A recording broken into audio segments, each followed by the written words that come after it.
ไม่มีนะครับ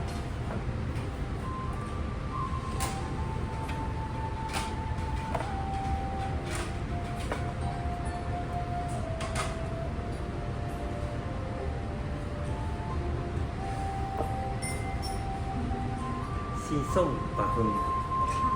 北海道นะครับ紫と次は紫とใช่ครับยูอิจิใช่ครับ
そうです。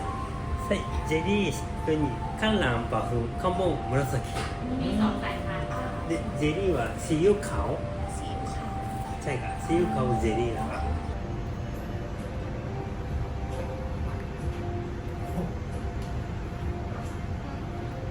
very salty jelly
紫ですか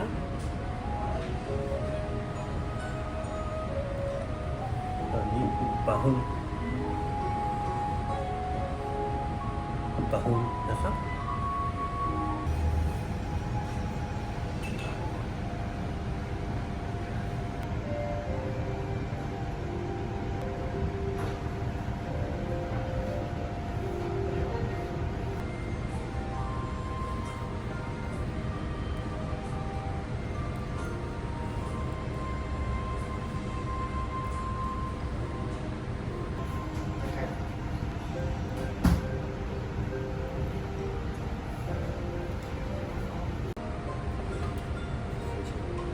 ว่าตัวนี้จริงๆยากมากอันนี้1本280กรัมแต่ว่าที่นี่เมื่อกี้ให้ครีมมี่อร่อยแต่ว่าที่นี่は小麦中小麦これไม่เหมือนกัน1本でこれไม่เหมือนกันยากมากโปรจิมอันนี้อร่อยให้ดูก็小麦ครีมมี่小麦ยากมาก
เคี้ยวๆไปก็จะมีความกรอบๆนิดๆหน่อยๆใช่ไหมครับเพราะว่าอันนั้นก็คือกระดูกอ่อนของปลาฉลามนะครับ อ๋อ เป็น ก ก ระ ระ ดู ดู ก ก อ่ อ่ อ อน นปลาฉลามที่เราเอามาสับผสมกับปูหมิ่นะครับ อืม โดย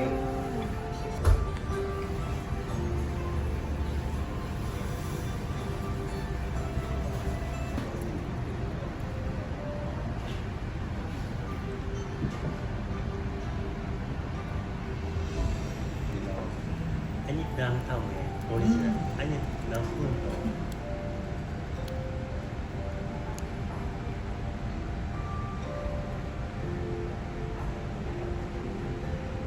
ดินกับทางค่ะลูกค้าไม่สะดวกแบบนี้ค่ะ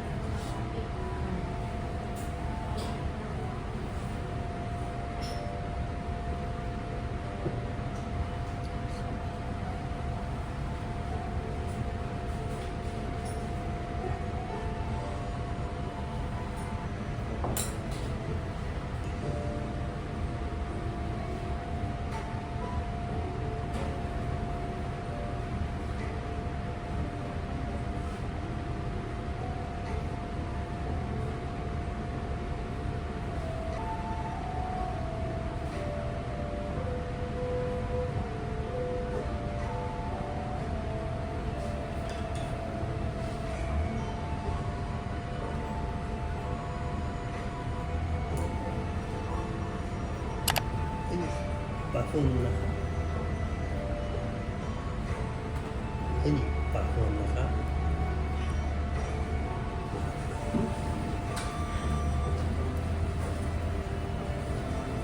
ให้เยอะๆพิเศษ ไงดีอะเชฟ อ๋อ ไม่มีนะ ซุปเปอร์นะครับทำให้ วางบนมือได้ไหม ขอบคุณนะครับให้พื้นที่เยอะๆนะครับ โอเคไหมครับหลายๆนะครับให้เยอะๆนิดหน่อยดีกว่าเนี่ยอันตราย ปกติเลยค่ะ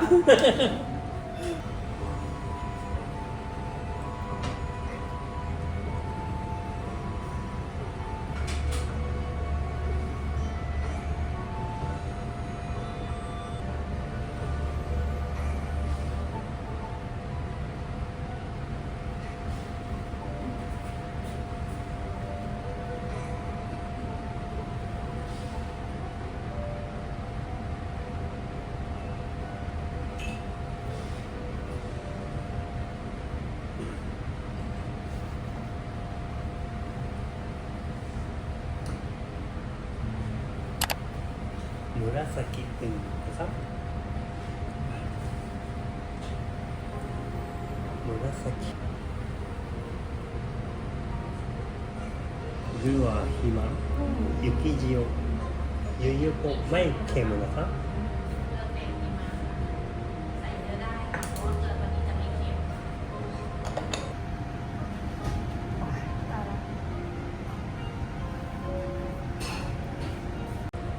ここに沈む紫なんちゃルナがプリアンバフン沈むバフン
バフンนะครับ ทีเวลาทานก็ทำสาหร่ายลงทานได้เลยนะคะ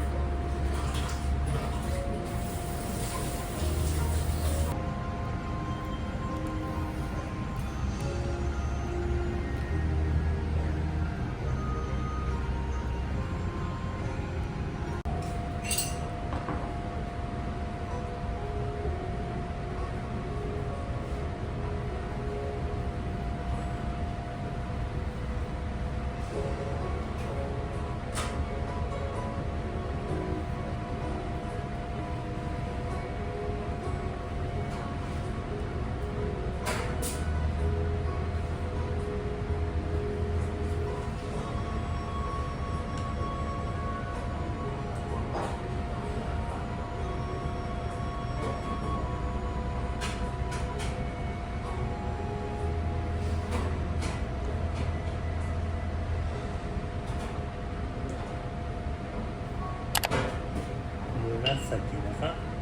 ข้าวน้อยนี่ก็น้อยนะครับโอเคไหมครับ น้อยไม่ไหวน้อย น้อยเลยนะครับ แก เดี๋ยววางเลยนะ はいพิเศษนะครับเชิญครับ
大トロ軍艦です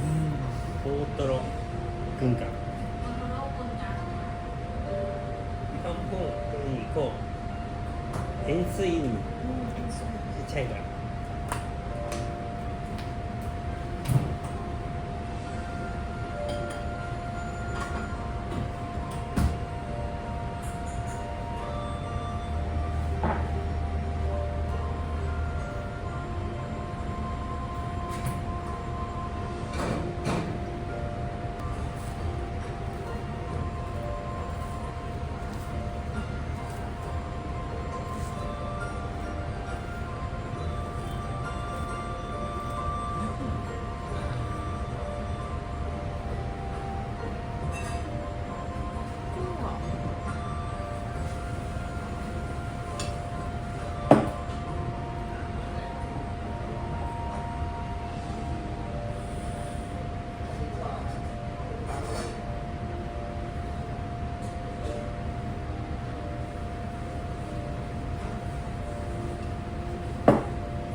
はเครื่องเก่า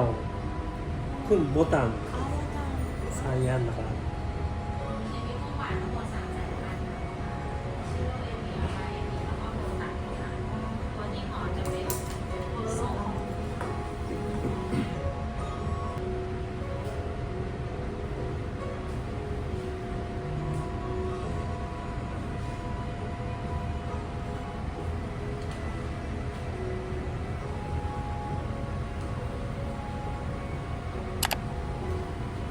はい副菜やで紫ウニです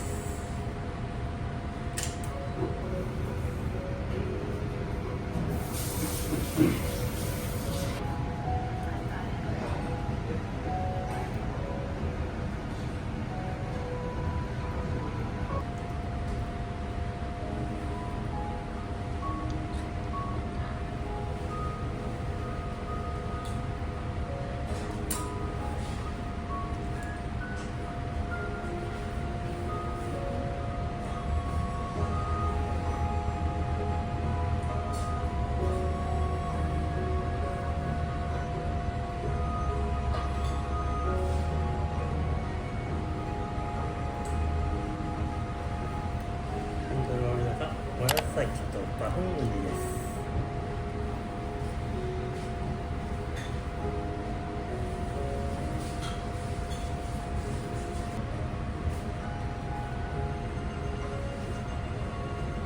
はい、バフン紫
ตัวมูดเราเนี่ย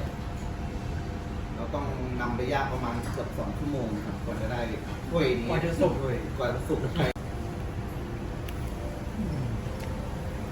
มันเหมือนเฟรนช์ฟรี